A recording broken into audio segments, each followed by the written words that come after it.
Homebuyers, do not make this mistake at the closing table. What do you mean I can't use all of the seller closing cost credits that we negotiated from that the seller agreed to give us? What are you talking about? Well, it's the truth. Your lender may not allow you to use 100% of the seller closing cost credit that you've successfully negotiated for. This is a fact. Do not miss this video. I'm going to teach you everything you need to know about seller closing cost credits, how it works, how you can maximize it for your benefit, and do not make the mistake of leaving any money on the closing table. Hey, welcome to the channel. My name is lvang with the MoveSmart community. So I am a licensed real estate agent in Wisconsin, as well as a loan officer. And I'm here to help buyers, sellers, and investors with their real estate needs.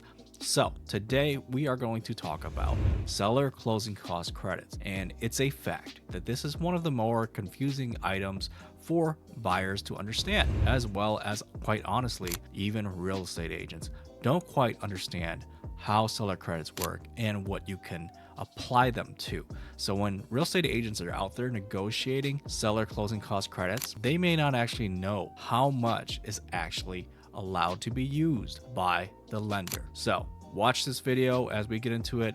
It's very important that you understand, and that maybe you might even have to educate your real estate agent so they do not lead you the wrong way. So let's start off with what exactly is a seller closing cost credit? Well, it's not that complicated. It's essentially a closing cost credit that the seller is giving to you, the buyer. So what happens is, let's for example say that the seller has agreed to give you a seller closing cost credit of $5,000. So what ends up happening is, on paper, the seller is taking $5,000 of their home sale profit, and then on paper they're going to move it over to your credit. So they're going to give you credit for supposedly bringing $5,000 to offset your closing costs by $5,000. Does that make sense? So that means you have to bring $5,000 less to the closing table. So let's be clear on that first part, okay? So that was the easy part. Now comes the tricky part, the part where the lender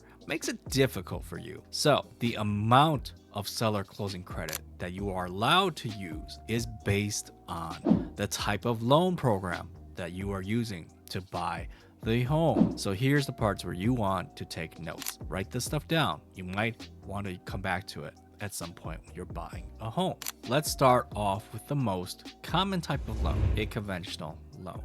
So the max amount of seller credit that you can apply depends on the amount of down payment that you are putting down.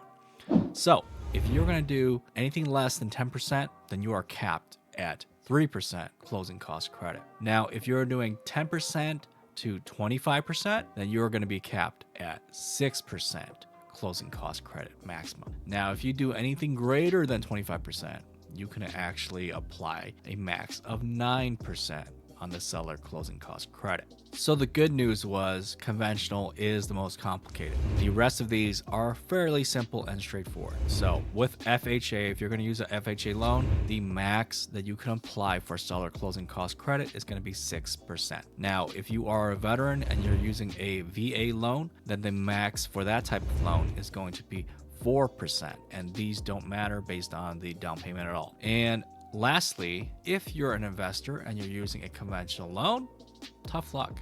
You're maxed out at 2% seller closing cost credit regardless. So now that you have a better understanding of where the maximum seller closing credit amounts come from, there is actually another very important thing that may not be so obvious for you as a buyer or even for your real estate agent, right? And that is that you can only apply up to the amount of which your actual closing costs are. So for example, if you're using an FHA and you've negotiated 6% seller closing cost credit, but when you go to the closing table, your total closing cost amount is only 4%, guess what? You're only going to be able to be allowed to use 4% total of the seller closing cost credit. So you might be a little bit bummed out right now, but let me tell you, don't worry about it. We can actually try to squeeze a little bit more lemon juice out of those seller closing cost credit lemons. So what do I mean here?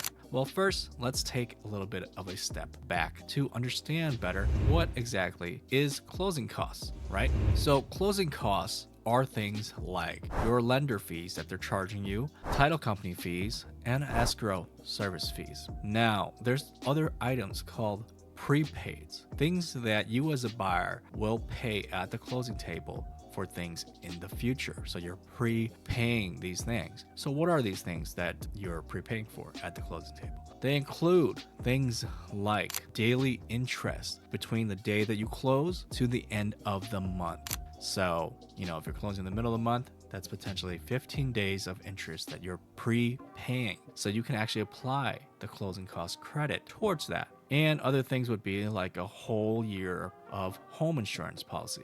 You can actually prepay for that. And then, of course, there's property tax as well. So you can prepay your monthly property tax. So if you play it correctly, you can maximize the seller closing cost credit that you negotiate from the seller. But in order to do this, it is very important that your buyer agent write in the contract that you're going to use those seller closing cost credits towards your closing costs and prepaid. So as I mentioned, because these are two completely separate items, you do have to specifically write it in the contract that you are allowed to apply the seller closing cost credits towards both the closing costs and your buyer prepaid items. Okay, so let's do a quick recap of the things that we've discussed in this video. So seller closing cost credits help to reduce the amount of cash to close that you need to bring by offsetting your closing costs, right? And the amount of allowed seller closing cost credits depends on the type of loan that you are using, as well as how much down payment potentially. And not only can you apply it to just closing cost credits, but you can actually apply it to prepaids as well. And the most important thing in all of this, if anything you didn't learn, is that you need to work hand in hand strategically with not just your realtor, but also, more importantly, your loan officer and your realtor need to be on the same page so that they can help you to maximize every single dollar being negotiated on the seller closing cost credit. All right, so if this video helped you at all to clear up the whole seller closing cost credit and how it works, give me a like, hit that thumbs up, and help share this video out to those others who need to see this video. And if you haven't already, please help subscribe if you like more of this no nonsense, no fluff real estate video related content. Stay tuned for more real estate content just like this one. And if you need help at all with your real estate or your loan, reach out to me. Hit me up in the DMs. My email is in the description, and I'll see you in the next video. Until next time, peace.